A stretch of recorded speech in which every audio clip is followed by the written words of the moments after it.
लोकं म्हणतात, की बाबा शिक्षण पाहिजे त्या क्षेत्रातलं तरच ते करता येतं. तर नाही त्याशिवाय ते होत नाही. तुम्ही असं ऐकायला मिळालंय, की "अरे हां. इंजिनिअर नाही आहात, कसं काय करता हे वगैरे?" नाही, नाही ऐकायला काय मला हे काही ठिकाणी म्हणजे माझे प्रोजेक्ट्स तिथे रिजेक्ट पण झालेत. हो? हां. तुम्ही की नसल्यामुळे हो, हो, हो. बॅकग्राऊंडचे हो. पण मी नाही म्हणजे मला कधीच आवडलं नाही. समजा मी सांगितलं इंजिनिअर आहे, तर मला कोण सर्टिफिकेट मागणार आहे?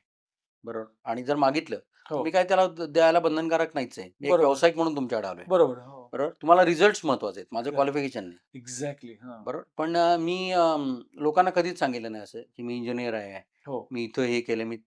कुणी मला विचारलं तुमचं क्वालिफिकेशन काय आहे? हो. तर मी सांगतो बी-कॉम ग्रॅज्युएट आहे मी. मी काही इंजिनिअर नाहीये. हो. पण माझ्याकडे हे आहे. माझ्याकडे काहीतरी आहे म्हणून मी प्रोजेक्ट सक्सेसफुल केलेत. अजूनही करतोय. एक्झॅक्टली. हो. एक कारखानदारी चालवतोय. हो. 2 इंजिनिअर्स माझ्याकडे आत्ता सर्व्हिसला आहेत. हो. तर मला स्वतःला इंजिनिअरिंग सॉफ्टवेअर कुठलंही चालवता येत नाही. बरं. पण मी माझ्या इंजिनिअरच्या शेजारी बसून मला पाहिजे तसं डिझाइन करून घेऊ शकतो. क्या बात है! क्या बात!